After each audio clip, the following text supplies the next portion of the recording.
So having got these in tune, the next thing is to start playing in a pattern with the pads. So I could do it to a click. It's probably going to be a little bit more inspiring if I do it with a break. So probably the most kind of well-known drum and bass break.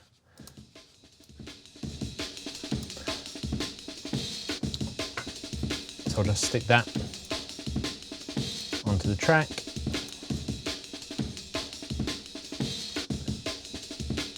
Turn off the loop. Give that a quick quantize. And then I'm just going to duplicate that.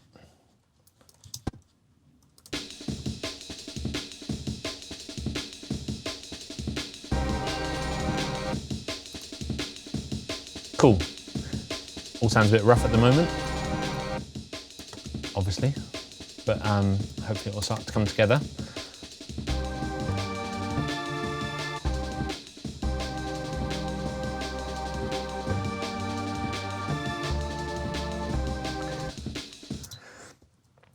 So that was what I settled on. Obviously, kind of recreating it like this, you're not going to hear me messing around trying to find the right pattern. Inevitably, there's a fair bit of that when writing a tune. But I'll just play that in, and then we can move that across the other pads as well.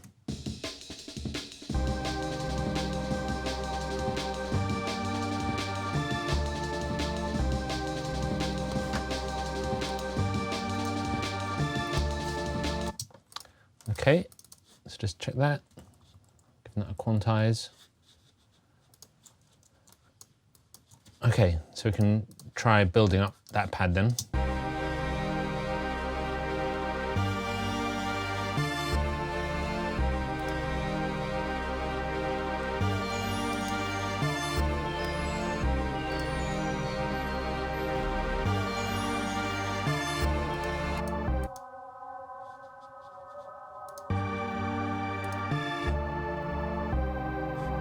That one's not quite right.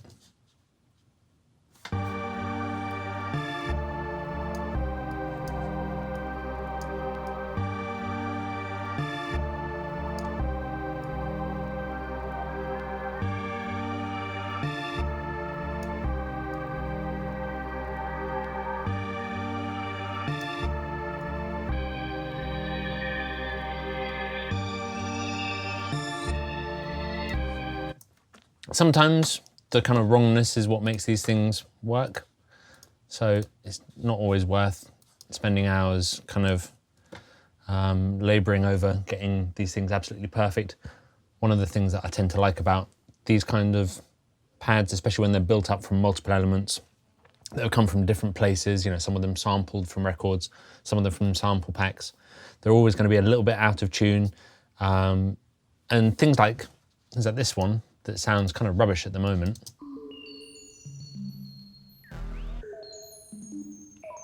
Or especially rubbish because it kicks in halfway through.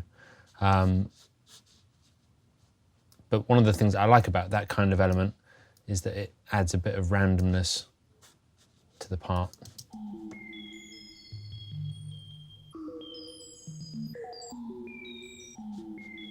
And also with it kind of speeding up as it moves up and down, that adds to the kind of, that really gives it the sampled feel.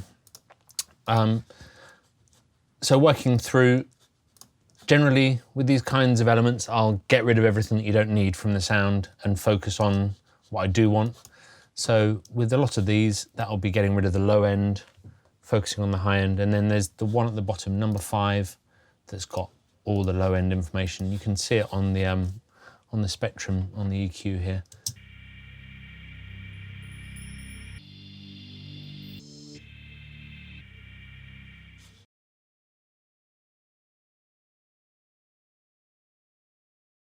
So the way I'm going to do this is send the vocal out of the second output from my sound card into the mixer.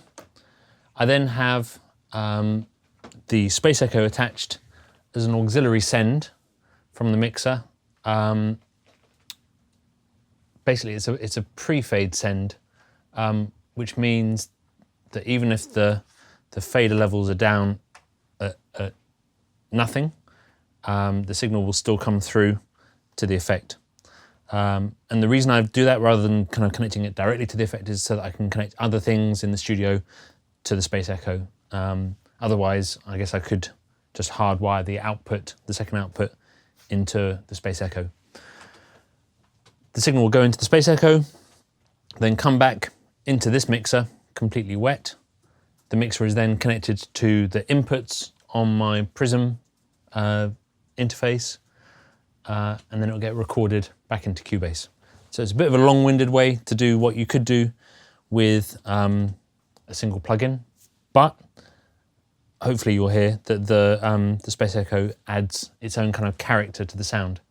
So rather than just having kind of blanket delay over all this vocal, I'm going to pick out individual words and put automation in to basically trigger the effect send that goes off to the space echo.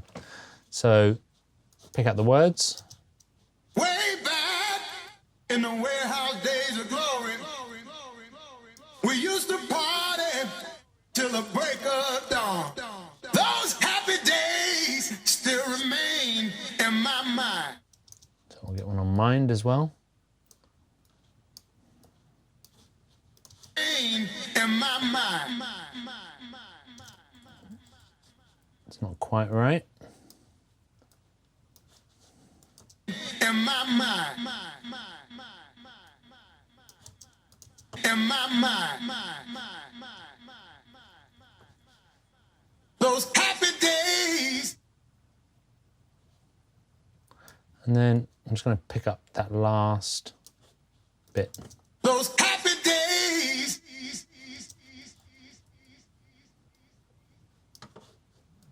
Those happy days.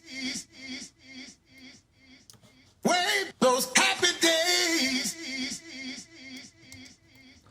Okay, so what I'm going to do now is record that in.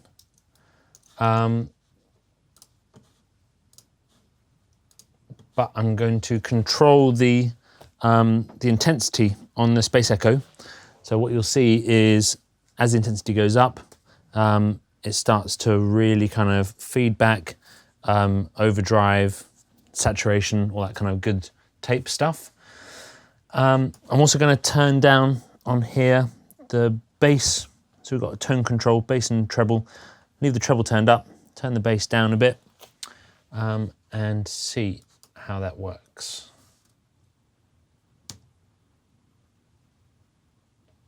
Whoops. Let's try again. Way back in the warehouse days of glory, we used to party till the break of dawn. Those happy days still remain in my mind.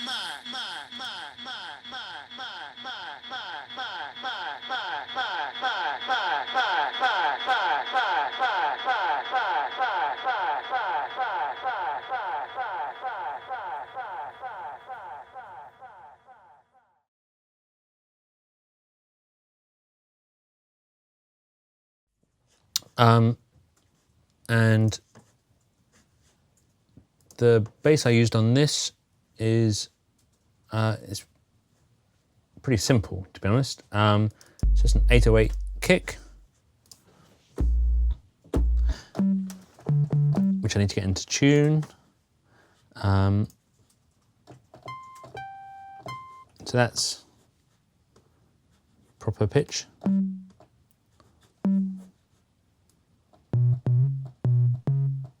Whoops.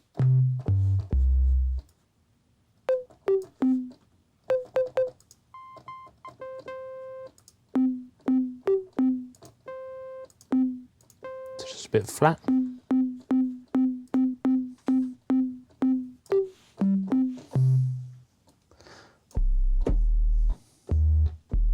Okay. Those happy days.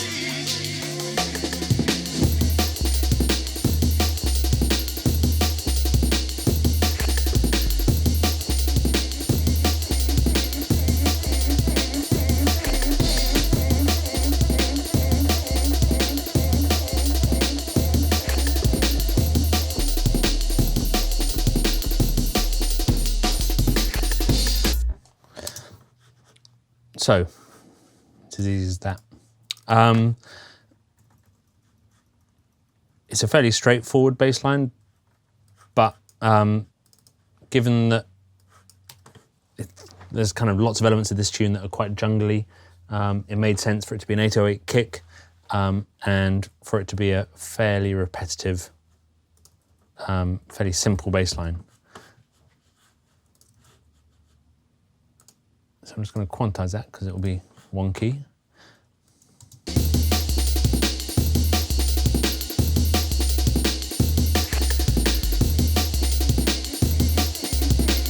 Whoops.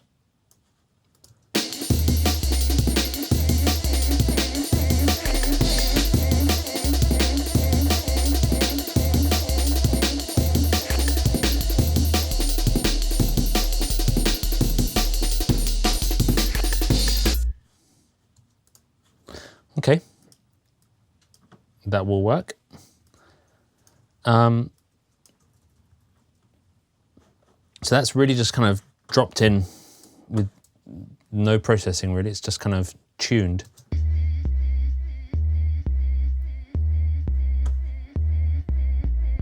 I'm gonna, was that timing off? That sounded a little bit off.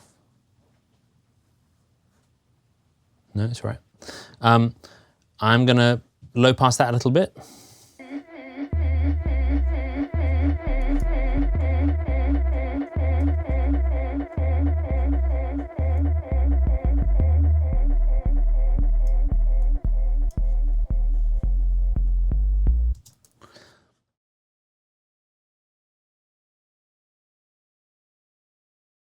So I'm just gonna drop in one more break. It's an old break from a jungle sample pack. So roll off the low end, give the top end a boost. It's got nice rides on it.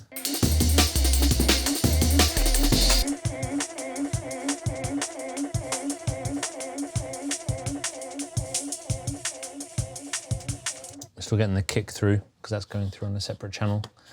But if I solo it,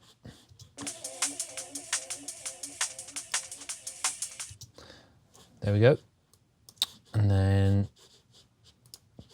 copy that to track.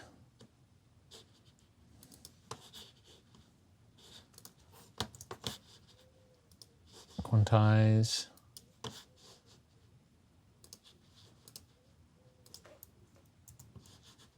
Okay.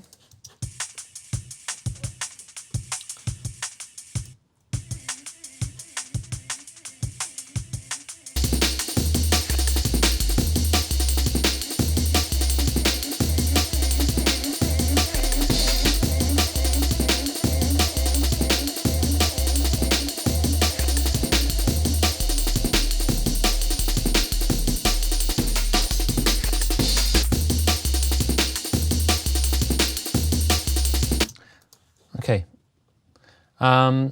So the next thing is kind of looking at the arrangement. The tune drops.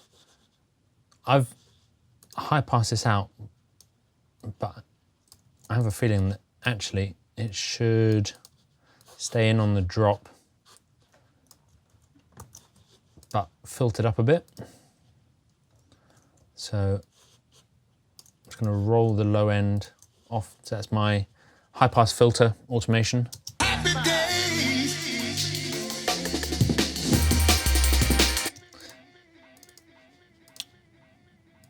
Let's keep that. Those happy days in my mind. Those happy days.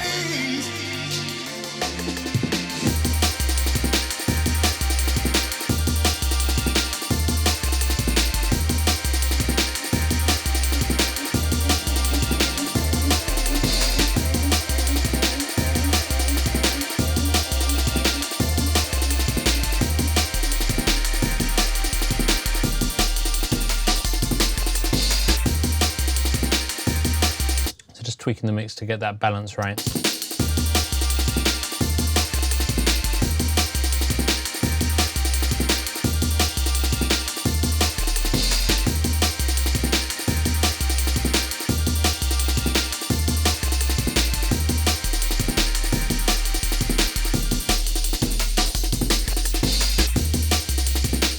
then we'll pull the pads out at that point.